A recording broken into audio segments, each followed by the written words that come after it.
And we're live. So I'm here with Matt Tapp. Recently, Matt and I have gotten into a game together. We're in Rob Alderman's Lord of the Rings, the One Ring game at the moment.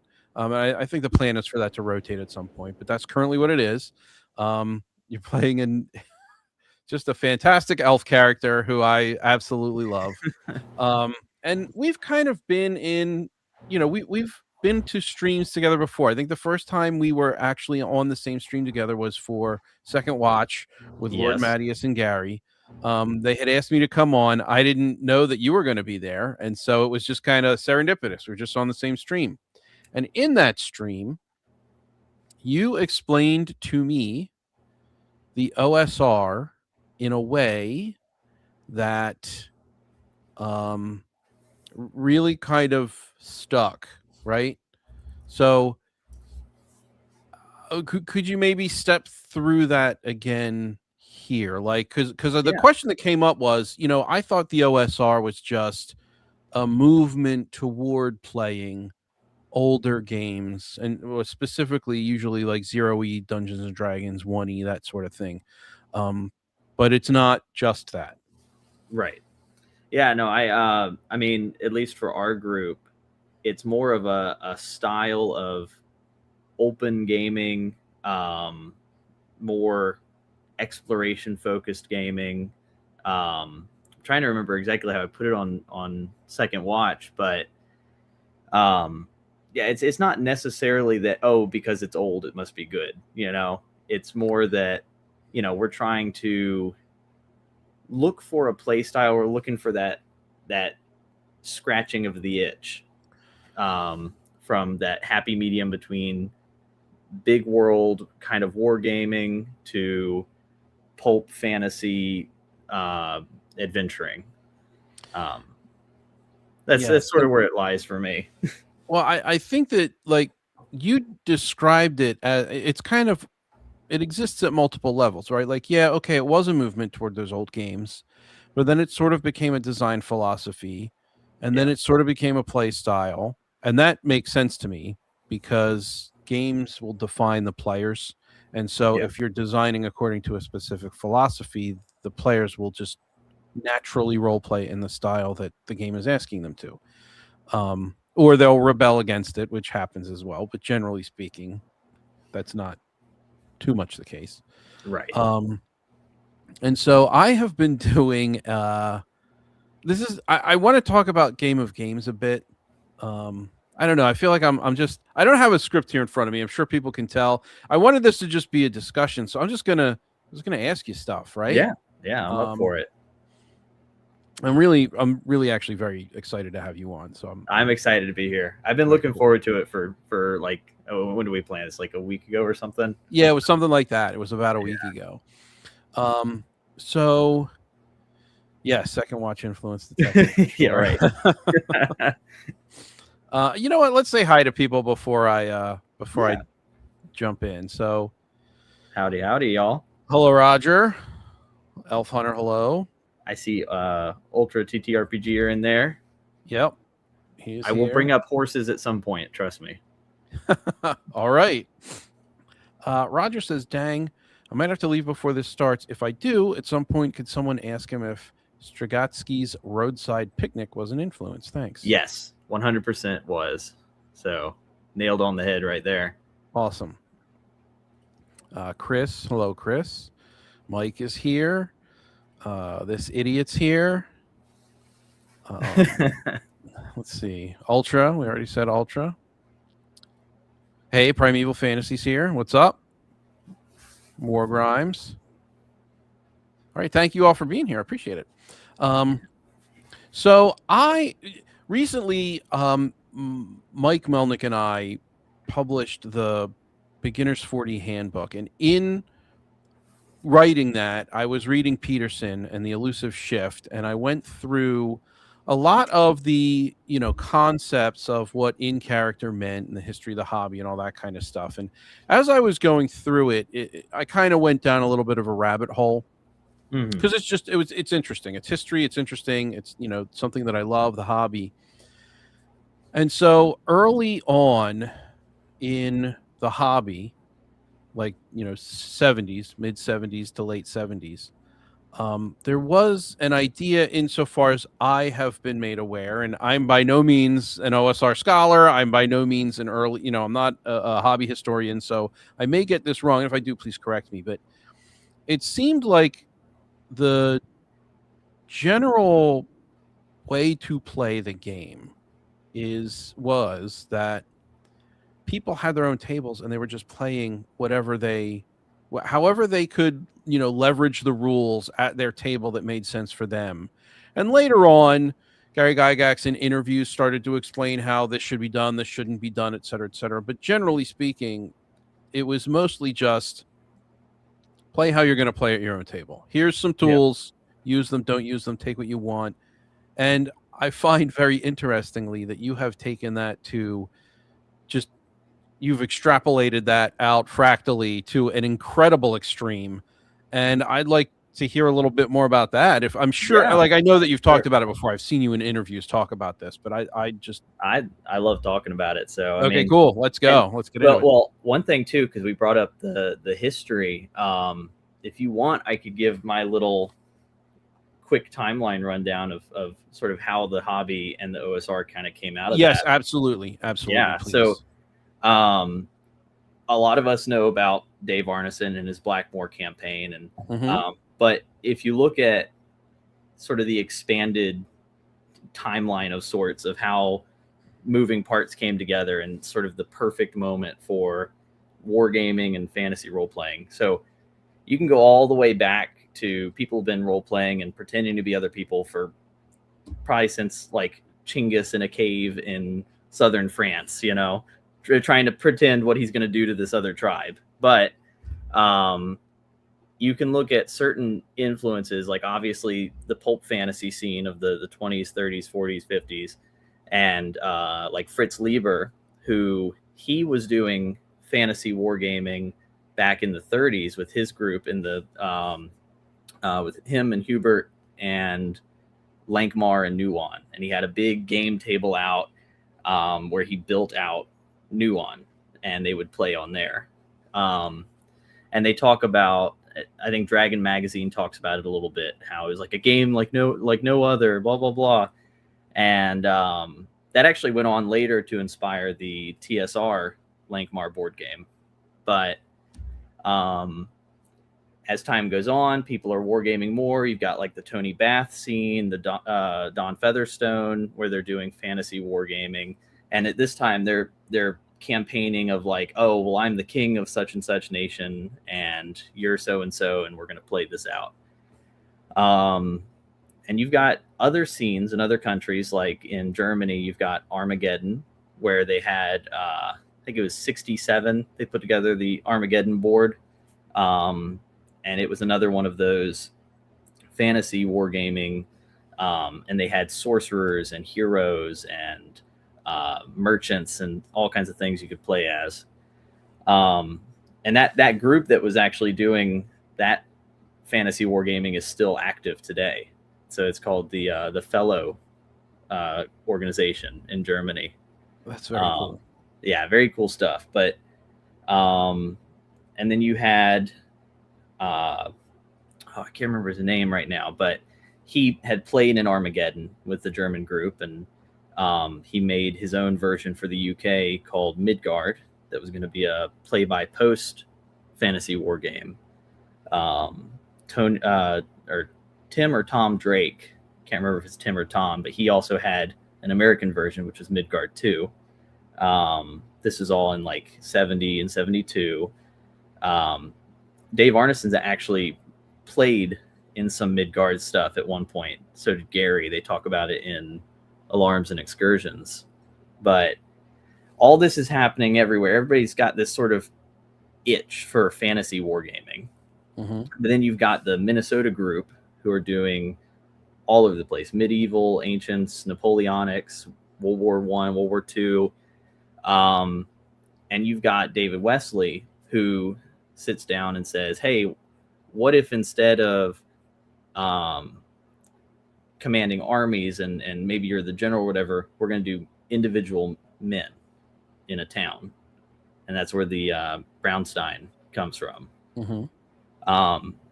Now the thing is, at this time, it still is not really adventure gaming, which I think is more the term that fits us more nowadays than role playing.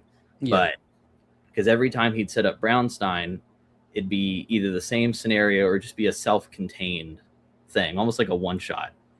And then Arneson, he's taking over the group. He's trying out these sort of Brownstein game methods. He did a play test of Blackmore, which was basically just a big war game where everybody was a faction on there. So it was like Brownstein, but with little armies. Brownstein won. And but then, you've got not only his first attempt at doing the Napoleonics, which went quite well, but you had some of the older head war gamers that were getting on him about historical accuracy. And so he goes, let's just do fantasy then. You can't get mad at me about fantasy.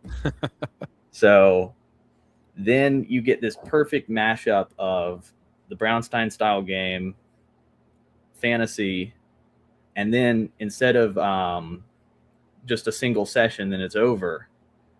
There's some notes from Jenkins' Brownstone cowboy game, which every session affected the next session. It was a continuation.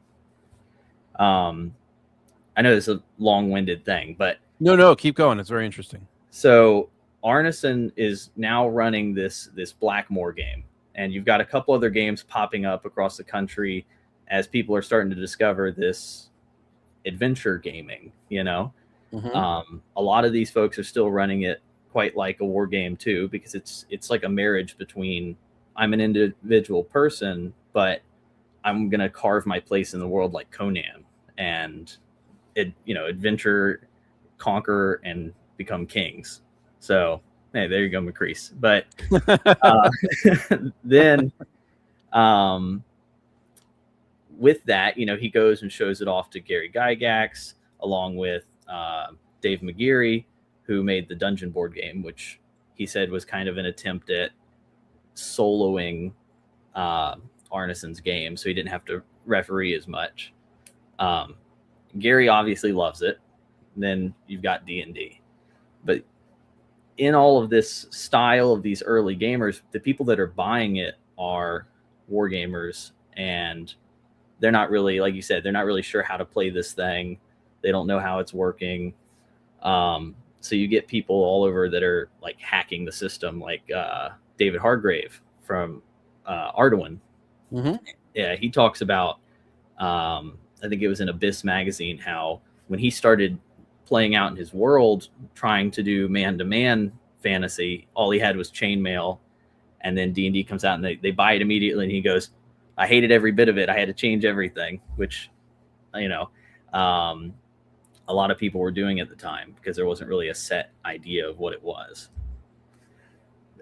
All this, and then time goes on, the game evolves into what we see now with it goes into like second edition, and then you start getting Wizards of the Coast buying it and going into third edition, and the game is completely changing to a different tone. Yes, the game at that point becomes a different game.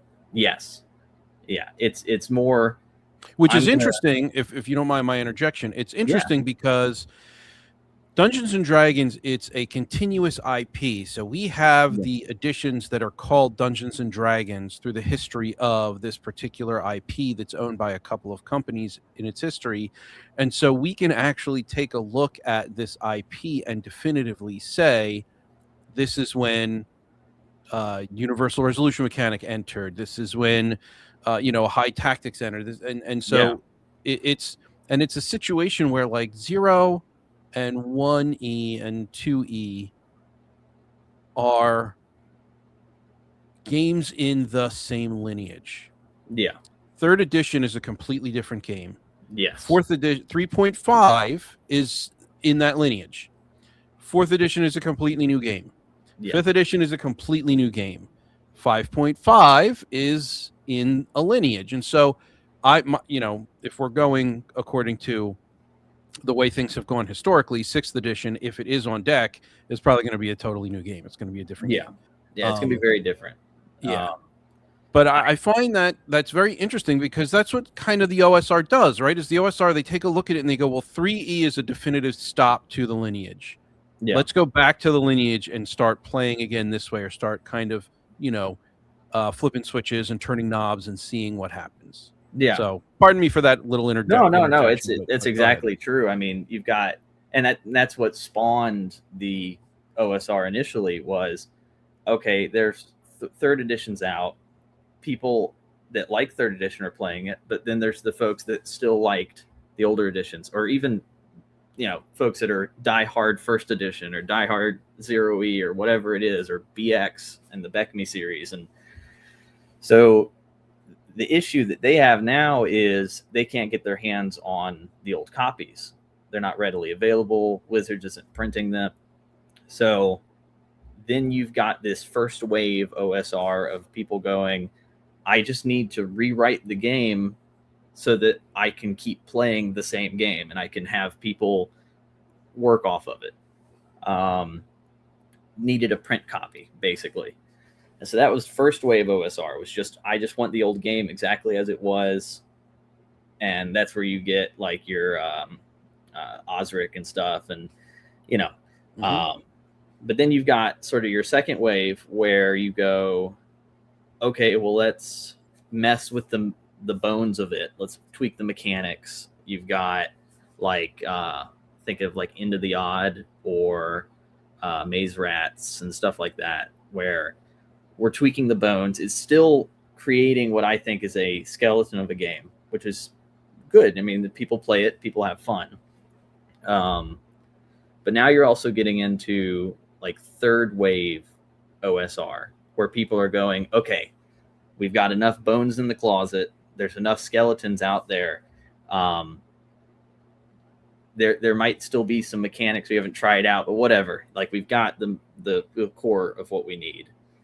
And so then they go, okay, well, how do we add to it? Or how do we apply it to a setting or to a specific play style?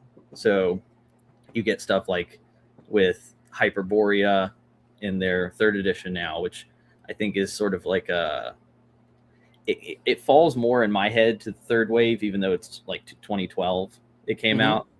But you've also got, it was very forward looking second wave. Yes. Yeah. Hyperborea. It's in my top 5 RPGs. Yeah. Hyperborea is really good. Oh, that's cool. I own Hyperborea. I have the limited edition leather-bound set.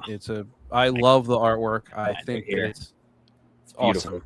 Yeah, it's a fantastic read. I haven't actually played it yet, but I am currently endeavoring to get more OSR experience as far as like play is concerned. We'll be playing that some on the server soon, so you'll get a chance to hop into some of it. Every time you offer for me to play a game on the server, I agree and I assent and I get excited, and then I just disappear. So let me not do that this time. I am very interested in playing that game. I don't want to provide false promises. But I'll keep an eye out for that for sure. We'll just keep bullying you until you show up. That's totally fine too. That's totally fine too. But I'm trying to think of some more in those lines where it's like,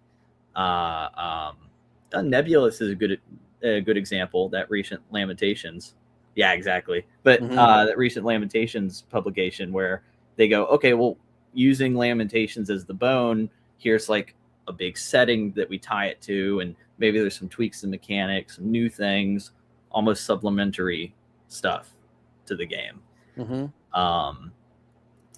I see that as being the most exciting part of the OSR as far as like products that I buy, because I have tons of skeletons sitting behind me. Sure, yeah. So bones for days. And that's where, like with Barrows and Borderlands, it started as, okay, well, we're playing like My House Rules, where I've got 12 books laid out on the table because I'm mixing stuff in from Hyperborea or Lamentations and using OD&D as sort of my skeleton and piecing everything together. And I'm like, okay, I just need to put this together for my players so they have one place to look. And so we had the quick start guide for B&B. Yeah, more bone analogies, Matt, please. Yeah, I got more. Trust me. But just wait till I get to the cartilage. Yeah, exactly. But I put together like a quick start guide for my players, and we're having fun with it. It's what we like to play. And then one of my players is like, "Oh, you should publish this or whatever." And I'm like, "Ugh, that's a lot of work." Yeah. But eventually we did, and then we start opening our group up to more players and more folks showing up, because we're running like 15 to 20, give or take, at our local game store.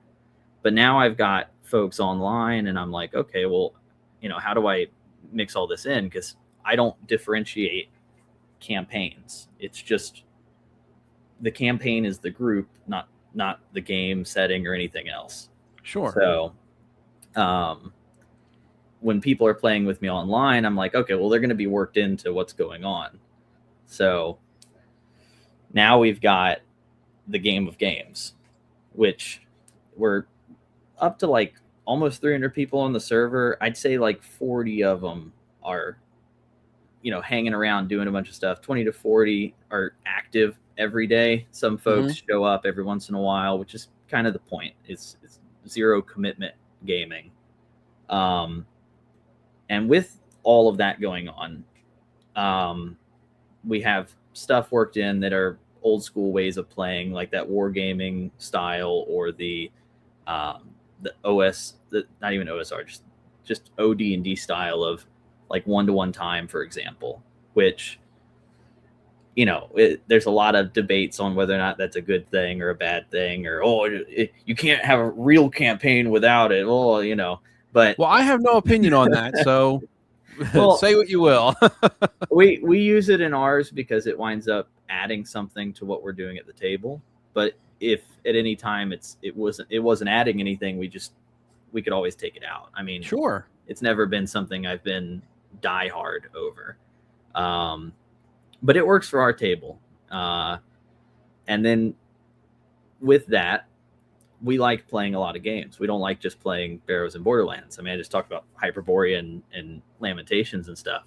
So that kind of tied into the setting of, okay, well, this is going to be multiversal, and we're just going to play whatever games we want and find out how to work that into our campaign. So that's all mixed in with the game of games. One day the party might decide, hey, let's take a portal to Barsoom and we're going to play Warriors of the Red Planet. Very cool. And but then, when they come back, we'll switch back to the other game system and they can get XP in it.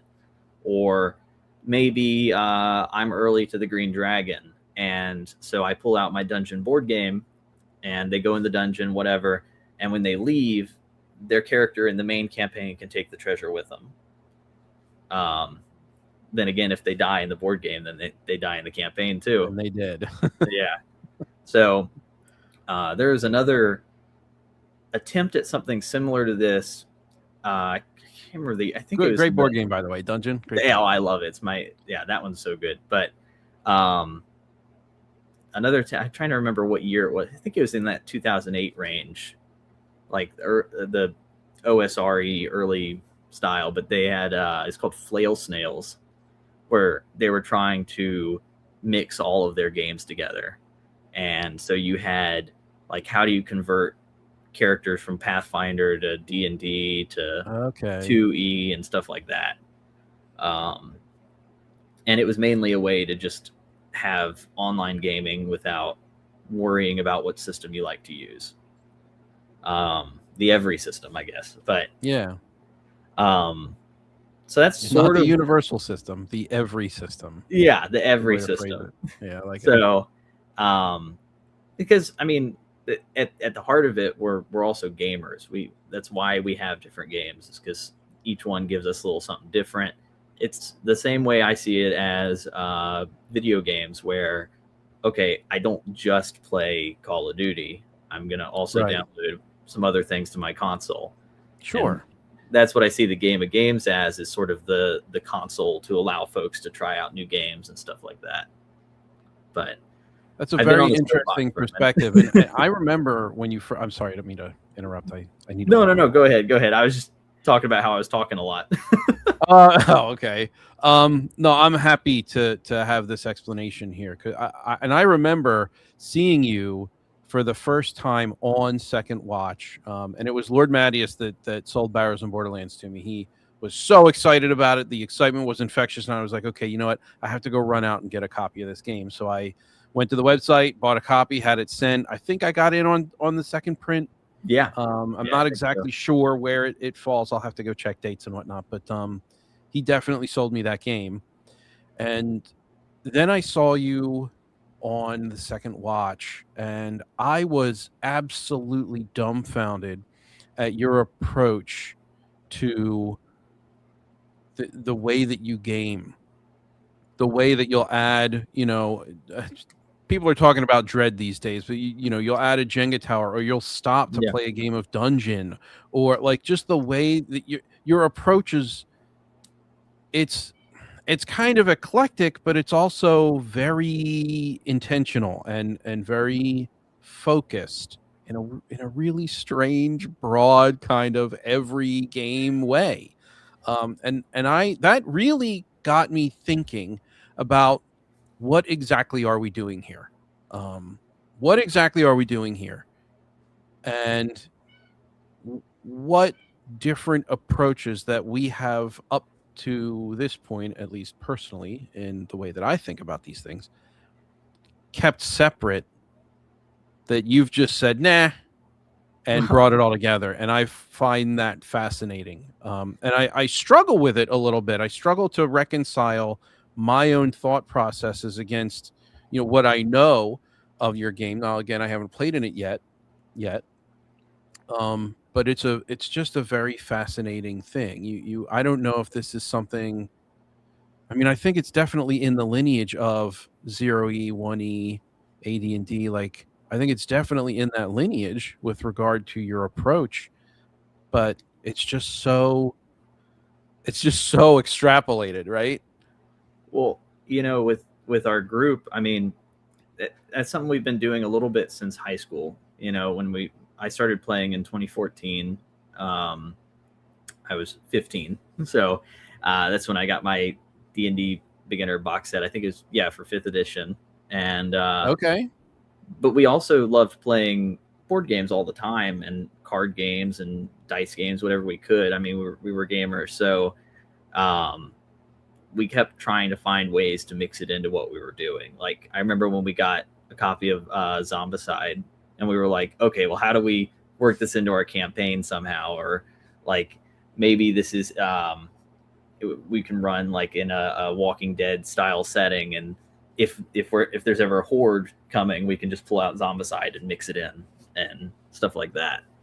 But I mean, the way I see it is, any excuse I can get to play one of the board games or whatever else I've got going on, and still be able to mix it into the continued narrative of the world, is usually what I try to do. It's so interesting. It's like, talk about metagaming, right? Your play your characters are playing games, and you are playing those characters playing games. It's got to be a lot to keep track of, but you seem to be very well practiced at it. It's the illusion of keeping track. So I try my best. So Gotcha. you'll notice, like, one of the jokes that the other referees have on the server is Matt and his forms, because I've got so many Google forms to try and track everything. But at a certain point, it's like it's not nuclear launch code, so we're not gonna die if I miss something there. But Right, sure. yeah, sometimes it can be a little difficult to sort of juggle everything. But we've had like sort of weirder ones. Like we've talked about doing, instead of using like a sanity system, we could use like Snit's Revenge, the board game, and do it like the bad thoughts attacking the brain and just playing out on there to see what happens to your character. But That's very neat. That's very it's like, it's novel, and I don't say that to be derogatory. I think that it's a very unique but like powerful perspective that I think that you're bringing to just gaming in general, Well, but especially role playing gaming. I felt slightly vindicated when I did go up to uh, DaveCon Mm-hmm. last year, and I got to talk with Dave McGeary um, and Mr. Wesley, and we were talking about like how their games functioned, and that was sort of a common theme with that Blackmore group too, was that they also liked playing board games and war games. Um, like with the Dungeon board game, was made specifically to coincide with the Blackmore game, so it was the GM-less play. Okay.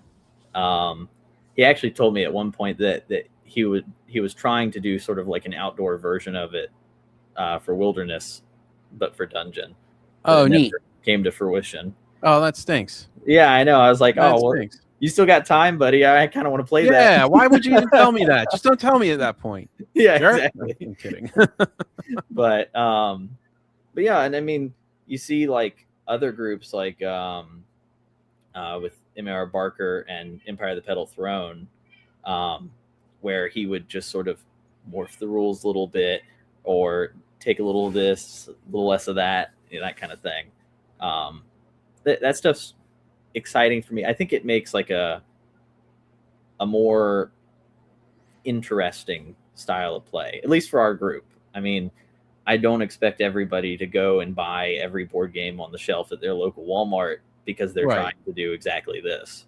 Or, But or go and try to buy older out of print stuff like Dungeon or something yeah, like that. Like no shot. yeah, it's I the only reason I have some of these board games is because I'm like lucky shot on a couple eBay bids or stuff. Sure. Yeah. I'll Um, snipe that. Oh, hey, yeah, look at that. I exactly. got it.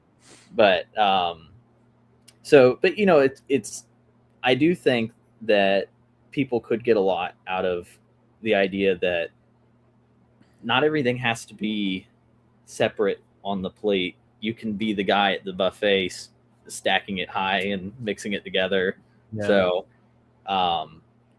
like I was telling you before the show about the dungeon I'm making now with the group. I mean, it's not a published thing, but that the reason it's not a published thing is because I wanted to mix together all the stuff that I've bought over the years to put into the dungeon.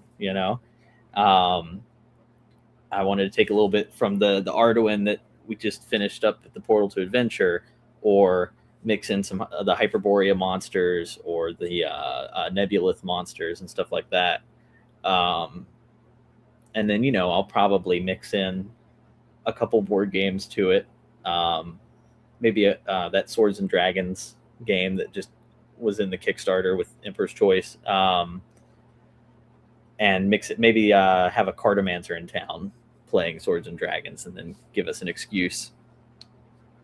Yeah, the Cool. reprinted version of Chainmail.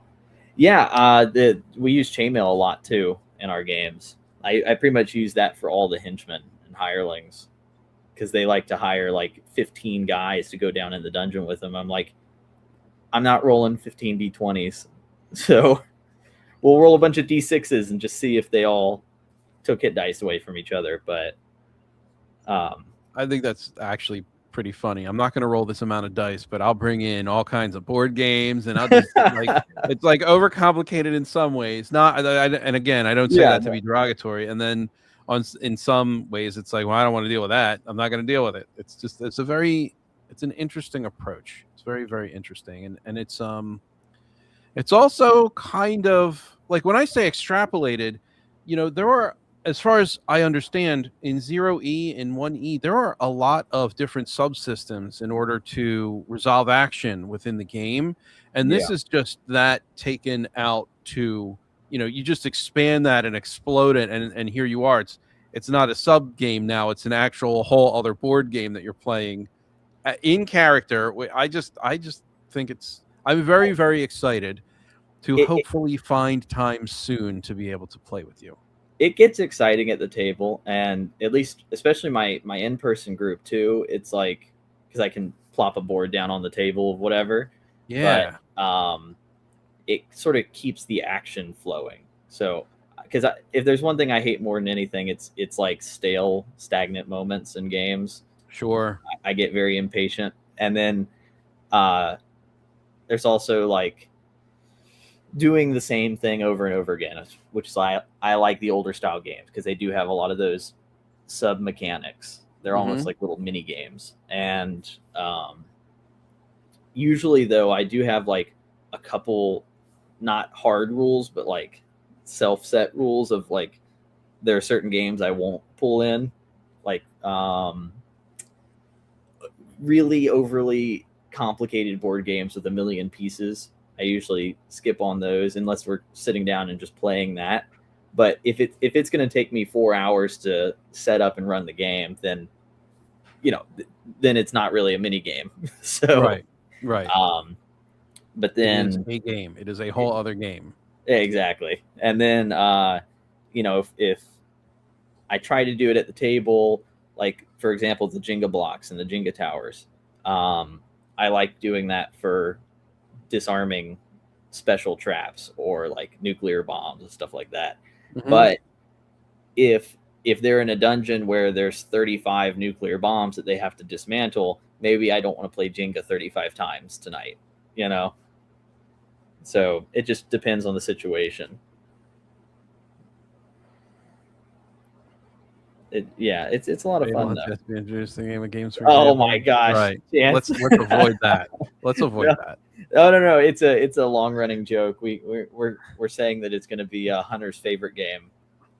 We gave him the introduction on what Fatal was, and he's like, "What is that?" I'm like, "Oh no, trust me, this is going to be your favorite game, buddy." Oh you just man, wait. He's in for it. No shot. All right, let's go to the chat for a little bit. First, we'll go with this one. Your face is the game of games. I imagine that's some sort of inside joke, but You know what, very, Henry? very funny. Your mom's the game of games. This comment I like quite a lot. I, coming just off having written or co-written, I should say, the Beginner's 4D Handbook. I would say that 4D is a holistic approach to role-playing games, but it seems that you have a more holistic approach to game playing in general. Yeah, and I think that that's a pretty good perspective. So I have 2 more comments that I've starred. I'm going to go in reverse. So, but they have nothing to do with one another. So who knows? You didn't even know they were in reverse. No one knows they're in reverse. there you go. I didn't even have to say that. So Mike asks, what's the difference between adventure gaming and role-playing gaming? Because you made a very specific distinction. Yeah. And I got to credit some of this to my buddy Jay, who's ref over on the server too. But we were talking about it a bunch, and there's a lot of debate about the history of the game and who did it first, who did what. Yep, sure is. there is a sort of like the difference between Brownstein and Brownstone, the 2 early role-playing games. So it's Brownstein is a role-playing game. You're role-playing. And the only difference is at the end of the session, the world resets and everything's back to the way it was. There's no impact on the world that continues forward. Right. Brownstone is role-playing, but there's also an adventure. It will continue. There's a continuance to it. So you could say something like Brownstone was the first adventure game, but I'm sure there were more. But that's where you get stuff like Secret Hitler, if you've ever played that, or Werewolf. I like Werewolf. Yeah. Those are role-playing games. You're sort of role-playing a little in there. And then stuff like I'm trying to think of another good example, but the difference in my head is adventure gaming is when it affects the events of this session affect the next time we play. Okay. And that's a really good okay. Yeah. And it's so clear. It is, if it affects the next session, then it's an adventure game, which can also be a role-playing game. But not every role-playing game needs to be an adventure game. For sure. I play like a lot of the A lot of the 4D sessions that I've been a part of, I've considered as kind of chamber games, much Mhm. like a chamber film or a chamber play where everything takes place in a very contained area. And so I those are definitely not adventures, and so I'm just saying this to illustrate your point. Yeah, Yes, I yeah, no. agree. It um and that's mainly just something that stuck in my head is that naming convention. It's all very loose. So, Sure, it is. And and I find that like, one week I'm really all about this one theory or this one definition, and then the next week it's like, nah, that's dumb. I'm done with that one, and you move on to the next one. if y'all Um, ever like rabbit holes, we do that a lot on the server too. So that whole Midgard Armageddon thing I was talking about earlier, Yeah, that yeah. was like a 6-month rabbit hole to figure all that stuff out. Very But cool. I I finally love got that in touch stuff. though with the fellow organization in Germany. Really nice folks, but I got to learn a lot about the history. They even have it's up there on the shelf. I'll grab it because this is Yeah, go for it. so the Wargamers World Magira. That was the world that they were playing in Germany, and they have like not really player reports, but the fantastic version of what they were doing, the narrative version of what they were doing, are in Hugh Walker's books and stuff. But that group, they still do like role playing now. That it eventually went on to inspire the German role playing game Midgard by the same. There were two different Okay, sure. Midgards, though. There was the Midgard war game, and then it was like 1981 or 83, the Midgard role playing game. But Just hard to making get it into difficult unless for you're us people German. who come after to differentiate between games. Thanks a lot, guys. There's nothing new under the sun, though. So This is true. That's very, very cool. And so, Primeval Fantasy asks thoughts about simulationism discourse. I have strong opinions, but he's probably not asking me. He's probably asking you. So I'm going to shut up. you know, I think it has its place sometimes, but only if it's fun. If we're in a moment and I'm like, oh, we've got this town, I want to figure out like what's going to happen to this town over the week that we're not playing. Um, I might do some simulationism and roll some dice and do some math, but I don't do anything unless it's fun. So if I get to a moment where I'm like, well, actually, that this couldn't happen in the world because of this physical thing, blah blah blah blah blah, it's just a drag. So That makes sense to me. So I said I was going to take around an hour of your time. We are coming up on that hour quickly, even though we kind of started a little bit late. You can blame me for that. But is there anything else like Portal to Adventure has already come out. yeah, You're writing this. It'll be unpublished, but you're currently writing an adventure for Barrows Borderlands, or for your home game. I think that's more accurate to say your home game, right? it's for anybody that wants to come by. I'll be running it on the server, so it'll be sort of I was kind of making it as a new players area, but it's good for experienced players too. I just noticed a lot of folks had questions about how does one-to-one time work, or which of these games can I actually hop into, which ones are like closed games, what's going on. And so I was like, okay, I'm going to peel back a little bit. I'm going to pick one of the hexes on the map and just do town plus dungeon and go from there. I mean, I've got some of it right here that I'm working on. So, like, this is the town. Here, I'm going to turn my camera That's from rad. wanting to Is zoom that in hand on drawn my too? face. Yeah, I did. That's awesome. Love it. Set this to the big screen. Oh, hey, Mike. What's up? Thanks for stopping by. Hey. So, we got a little town area, and I went very crazy and almost Village of Hamlet level with notes on. I think I know everybody's pennies and where they keep them. Very cool, though. Reason. But, we got like just some doodles. Love it. That's to make it evocative. Man. And what I did is just went through and I made a few levels of it and then connected it to some of my other dungeons. But that way players can sit there and explore as much as they want. Like, you know, if you want to cheat, screenshot, but don't if you don't. So that's level 1. And then... Oh, and that's just level 1. So this is like a mega dungeon. A little bit, yeah. Level 2. Mini mega dungeon? I don't know what to call that. I have 5 levels sitting in front of me right here. But wow. But then I added little portals to, like, if you go down one of the paths in the second level, you can make it to Barrow Maze, and then got one of them going over to some of the Arduin dungeons, and like level 3 got some flooding. I won't spoil, I've got them here, but levels 4 and 5, I'm still filling out the rooms on them. But no, it's a lot of fun. I mean, if y'all want to try out the system, it doesn't have to be your favorite, but mainly just to hop in to find out how the game of games functions and get a taste of it.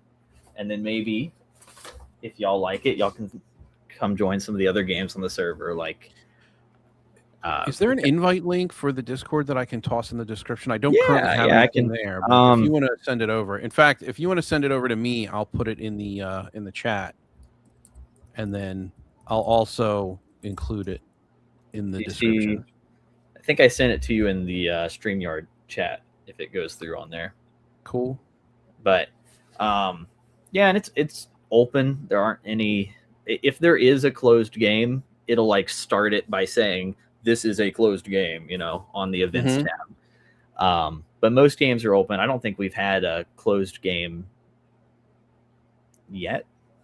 Maybe one we ran, and all the games are new player friendly. The way the system works out, we're using the Arduin hit point system for B&B, so we're doing a little Portal to Adventure mixing, but it means that 10th level characters can adventure with first level characters, and it's not that big a deal. So in multiplayer video games, that's called a hard carry. Yeah. Well, that was one of the things I really loved about Arduin and mixing stuff in, because in my head, Arduin is like the biggest old school DLC out there, and one of the earliest too, because 77. But Hargrave was working on that world of Arduin. I think his first map was in 1958, and then he was wargaming in it. And then by 1975, Chainmail comes out, and so he's like, "Oh, we can do man-to-man in this world." But or D&D, he got Chainmail, and then later that year, D&D came out. Then we had what was it, like the hit point system from there we're using. Y'all can play any of those races and classes if y'all have Arduin as well. A lot of our system, because it's the old school style, most of the old school classes, like if y'all are wanting to come in with like a Shadow Dart class or something, who cares? Most of the players have mixed stuff anyway. Got a couple of guys running around with Hyperborea classes and stuff. And the only thing we do is we just per class basis, we'll look at it and be like, yeah, sure, that can work. Or no, you can't play a mimic trapped in a bottle, you know, like that will not work. Maybe you could, but not here. Yeah. But so yeah, it's open gaming. It's fun too. We got, if you don't like me refereeing, we've got a bunch of other referees on the Discord as well. We have the evil Brian and his evil dungeon. I don't know if we've had more character deaths than in his Baleon games. But, challenge accepted. I know who I'm playing with. There you go. But no, it's mainly player error. But Chance runs the city of Kars. He also runs a Call of Cthulhu game on the server. So basically it's almost like an isekai situation. Your character in the Borderlands just wakes up in a body in Call of Cthulhu universe, so it's normal Earth, and they play around in there, and then at the end of the session you go back and get XP. Yeah, Brian's dungeons are meat grinders. Yes, they are. Oh boy. But yeah, no, I mean I get excited about all the games being played because that's what I love doing. now that the Kickstarter's over, I'm able to run more. I was kind of radio silent for like a month there, sitting in here printing and stapling and being crazy, and then driving up to Buffalo to drop off all the boxes. But that was the most stressful trip of my life. Where were you coming from?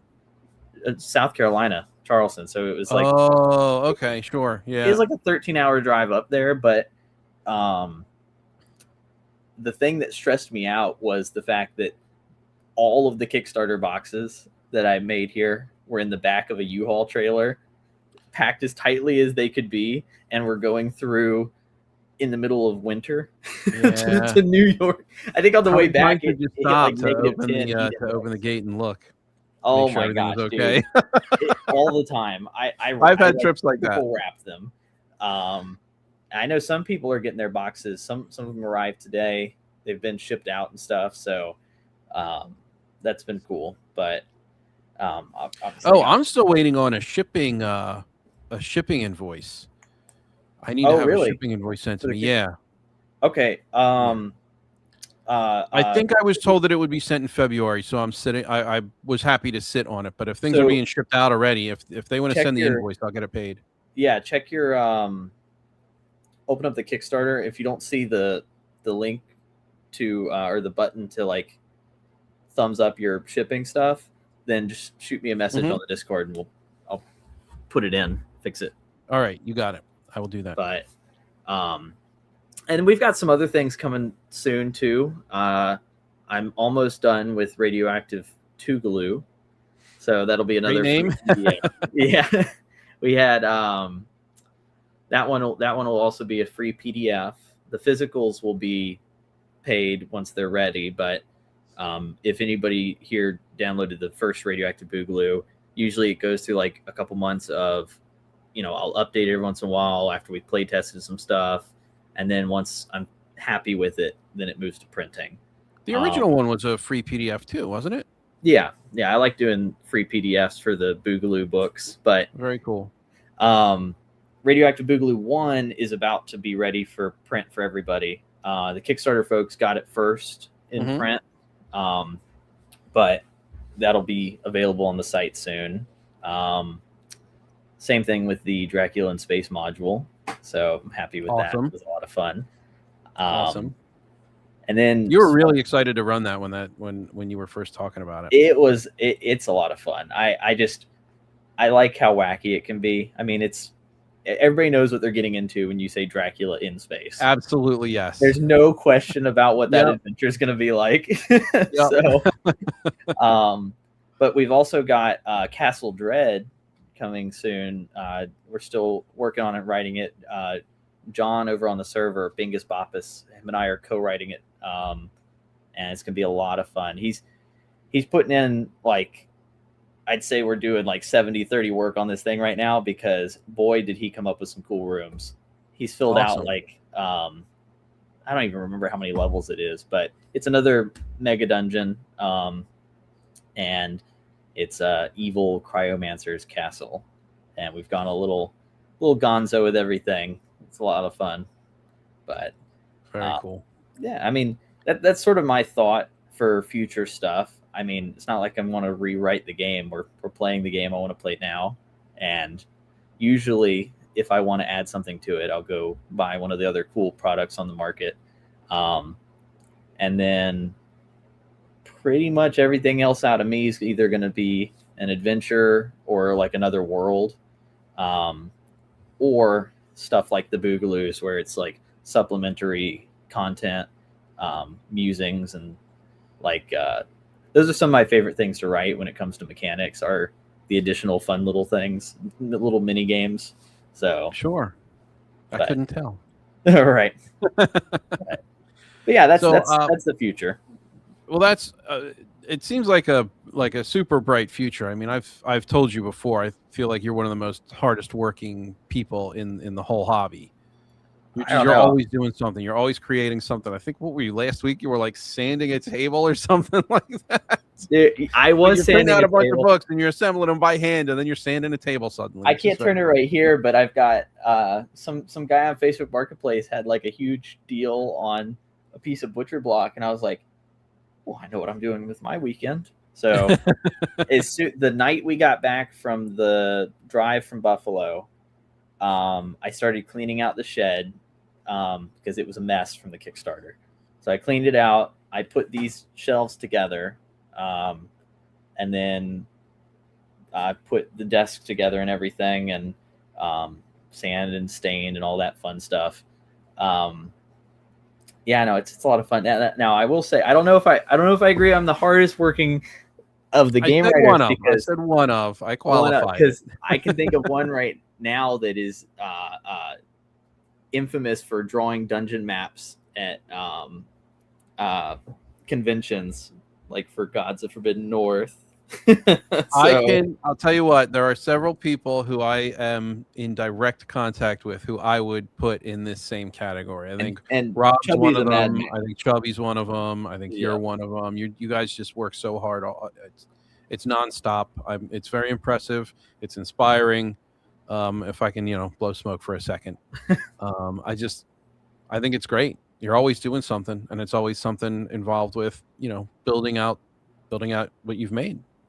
Well, hopefully soon. I'm trying to slow down a little bit with the Kickstarter being done, take some breaks, and actually play some games. Yeah, awesome. So that's the hardest part is like, oh yeah, it's all fun making stuff, and then I realize like, oh, I haven't played a game in like 2 weeks, So, but it's I like doing it. It's fun. Even if it's what I've been doing since we started playing. So even if folks weren't buying it, I'd still be making it for our home table. Yeah, sure. But still mad at them for making me go through publishing because that was. No, I'm kidding. But it's done now. You have a hardcover. You have a box. You have several boxes. I got it's up on Lulu now too for that hardcover. I was happy with the Lulu print quality. I thought it'd be good to have it in 2 places, but yeah, I'm happy with how it's going. The boxes, I don't know how much longer I will keep doing those because at a certain point it becomes too many to print and staple myself in the shed. Sure. So, but I've got some. I'm sitting scratching my head wondering if I'm going to order more boxes. I know basically my job this year is to look into seeing if there's a print option out there that would work good for the booklets. I'm very picky. You heard it here first, folks. FOMO. If you want a hand-assembled box, buy it now. Oh my God. Okay, time to get blood. No, I'm kidding. No, but yeah, the thing is there are printers out there that are pretty good. I wanted to print American for the books because it's just something important to me. But for sure, the paper, getting it exact and getting it to feel like that old stuff is quite hard, especially nowadays. It's hard to get your hands on certain paper. Yeah, and you have to run through a bunch of samples for that kind of thing. Yeah, I know whenever I decided on the white paper for the original stock for B&B and the cover that I do for like that textured cover on it. That took me forever to figure out like what kind of paper they used for original D&D and stuff. And that's what I was trying to get that feel of. And I settled on that because it was like the perfect spot between being the exact paper and still being, obtainable. So yeah, sure. I know the original paper though that they used is out of print, or not out of print. They just don't make it anymore. That's that same company. And I know theoretically I could go and get, like you said, get samples sent, find out what they can make, but it's just that price point of when it's 4 booklets in a box set, usually you have to order 4 minimum quantities for the books. Oh, okay. So one for each book in the boxes. Like if I get a hardback or something, or even a softback, and they're like, oh, you can get it, but the price point is like a minimum quantity of like 500. And it's like, okay, all right, well, we'll see if we can make that happen. But then with the booklets, it's like, okay, well, you need that 500, 500, 500, 500 because it's 4 different things. So yeah, Man. it's a head scratcher. So if anyone out there is owns their own printing company, let me know. Hit him up. So, yeah, Discord in the comments. there's only so many times I can coax my players into coming over and helping me staple. So For sure.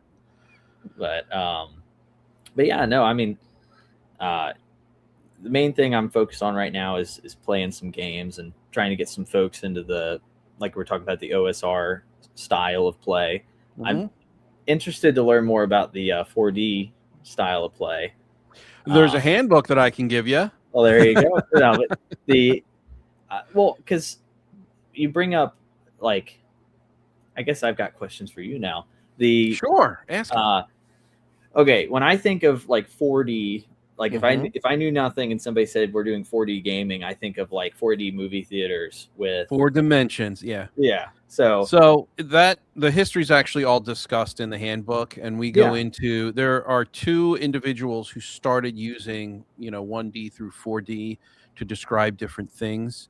And at this time, at least when we wrote the handbook, the decision was to avoid all that stuff yeah, because funny enough, that's what people want to know. They want to know, oh well, what are the 4 dimensions, or what does this mean? yeah, And so I wanted to just get out of the business, especially for beginner's handbook. I wanted to get out of the business of qualifying other types of games, because then you'll run up against, well, are you judging it? Is it inferior? And I yeah, just put all that to the side. And so thankfully, everyone else who likes 4D, not everyone else, most people who like 4D were ready to just move off of the 4 dimensions. So at the moment, 4D doesn't mean anything. It's just the name of a particular style of playing role playing games. yeah. And I think I prefer it that way, because then again, you don't run up against a whole bunch of qualifying, backpedaling, Yeah. apologizing, that sort of thing. And I just didn't want to get What into it. is this style of play exactly? Exactly. Uh, Exactly. no, that kind of stuff excites me though. I mean, when we play games here out in the shed, um, and I set up my table, I'm able to do a little bit more than I am at the game store. So we have like I have some special colored lights around, and I do like fog machines and stuff, and I That's go a very little wild cool. with it. But Yeah. Go ahead. I'm sorry. well, it's just it's fun to get immersed in the world. It definitely is. Um, I agree. it's hard to get certain players immersed, which is why I don't It push it too absolutely hard. can But be. there are certain groups that when they, if they come over and they're that kind of player, I'll do all the ambiance music and lighting and fog machines and all that stuff. It reminds me of, and I could be going down the wrong rabbit hole with this, but I don't remember. What was it XDM or whatever? There was I think it was called XDM or Extreme Dungeon Mastering. I think it was, but they had a section in the back of the book that talked about like fun effects you can do at the table to give like optical illusions for the players and stuff. Oh, I'm unfamiliar with this. That's Oh, neat. you should definitely check it out. There's Yeah, I some will. cool stuff in I'll there. take a look at it. They got a couple tricks in there, like using table lamps in certain ways. So funny side note, I come from the film industry, so and film and theater. I come So from film too. I used to work in hey, there you Hollywood. I have, hey, yeah, there you go. I have second AD credits. I have PA Oh, credits. cool. I love movies. I watch movies, and I'm sure you do. We watch movies differently than other people do because we know what's going on, Yep. on the periphery. It ruins it, but it's also fun. Yeah, it Like, does ruin it. And it's funny because, like, I'll watch a movie with Candace and I'll be looking at a scene and I'll be like, that poor PA that had to reset this yep. thing 7 or 8 or 9 times. So we just watch movies differently. That's Yeah. cool, man. We Yeah. have a lot in common. I'd like to have those conversations too. Yeah. But I go come ahead. I didn't from, mean to interrupt. no, no, no. I just, I like it. I come, so I was special effects and Oh, cool. yeah, that was a lot of fun. I feel like nowadays, though, special effects is a little less, because it's like, oh, I'll just do it in post. Yeah. Yeah. But Nothing in camera, all in post, Yeah, all of it's computer generated, nothing's practical. Yeah. yeah. I get And it, I'm man. I'm also with you. I'm with you. East Coast filming winds up being like, in my like from what I've seen, like 70% just like not like hallmarky, but you know what I mean. Like the special effects are like, we need a door opened, instead of something cool. But Yeah, yeah. and then in Well, theater where stuff, where I were you did filming then? Were you New York is zone 2? Were you in New York or were you further south in Philly? southeast, so like the Charleston, Savannah area. Oh, okay. So, um, like one of the most recent ones was like Suncoast. I was on, Cool. and it was fun to work on, but also it was one of those like personal storytelling. Like there's there were no explosions. There are no explosions. That kind of Hey, thing. But what are you gonna do when there's what no are you gonna do? explosions? Not blow anything up, I guess. That's your department. Right. I have a lot of fun with theater, especially down here in Charleston. There's a lot of it going on, theater and opera, Hey, but Fox. you can use a lot of tricks in D&D from that. Yeah, Fox is here. Dude, Yeah. Fox has heard me talk about this stinking dungeon so much over the past couple days. I bet he doesn't even want to play it now. He probably knows too much. But yeah, no, I think stuff from the film and theater world can help. I know there's like it's weird because there's a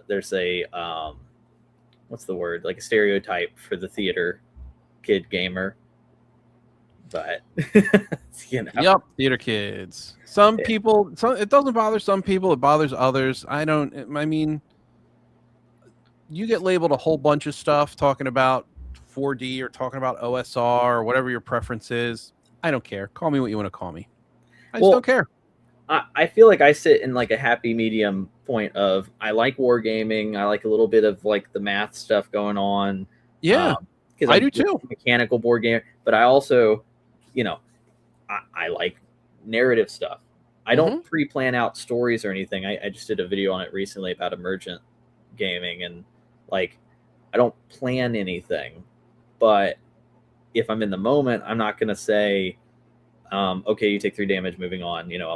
I give right to it. There's more to it than that. Yes. Yeah. Yes. But, description is important. Yeah.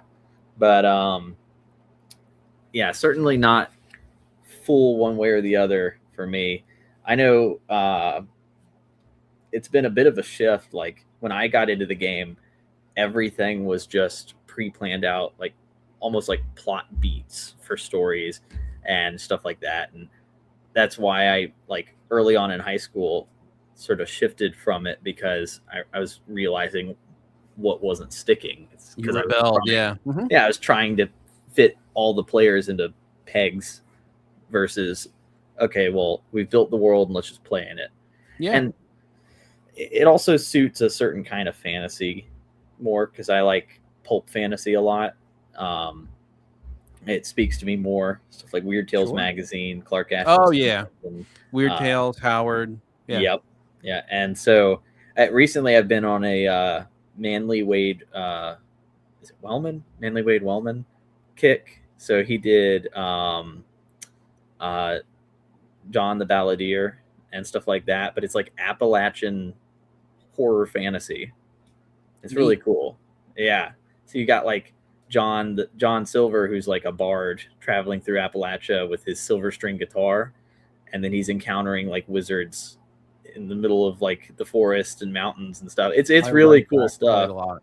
Yeah, it's evocative. So he's also in the appendix in for first edition too. It's just one that I feel like he gets skipped over a lot, but he's really good. But anyway, I'm going a million different directions. Quite all right. That's how we know the conversation has probably come to a close. I did want to address this real quick. Mike says someone earlier in the comments wanted to know if Roadside Picnic was an influence. We did actually get to that, and the answer was yes, it was. He nailed it. Yeah, I was. Not as heavy an influence as others, because my experience of Roadside Picnic is secondhand. A lot of my friends in our HEMA fencing group are big fans of it, and I like Stalker and stuff like that. The movie, but which was I don't know if you've ever seen Stalker, the older Russian film. I have not. Okay, it's definitely one to check out. But the whole plot is that roadside picnicky sort of like weird radioactive, almost gonzo storytelling. But some of the other influences, I just brought up a couple, but you know, let me think. There's some of the weirder ones. Obviously, Weird Tales you can find a lot in. I'm sure there's one on the top of my tongue. I can't remember. Oh, well, I've got a big list of them on the server of different inspirations and medias, but video games and all that. Well, I'll check the list. But yeah, it's about all I've got. Awesome. I am very grateful for your time. I know that you've been very busy recently. This was a great conversation. I'd love to have you back. I have some other Come back. more specific like discussion points that I'd like to maybe toss in front of you, see what your answers are. I am planning a OSR as I understand it kind of a video.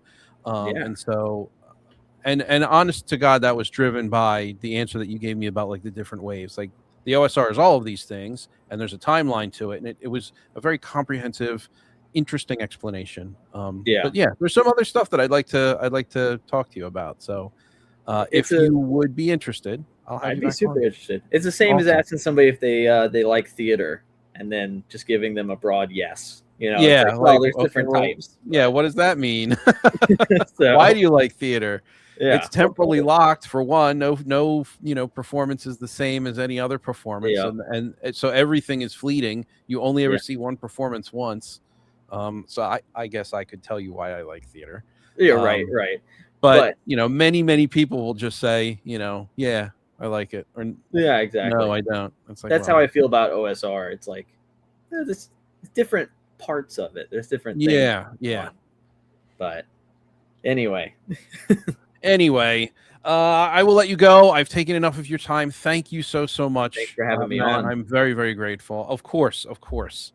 I'd love to have you back.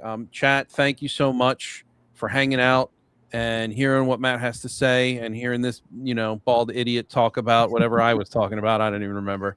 But I will see you all in the next one. Thank you again, and we'll talk soon. Yeah, game on and perish. Bye, guys.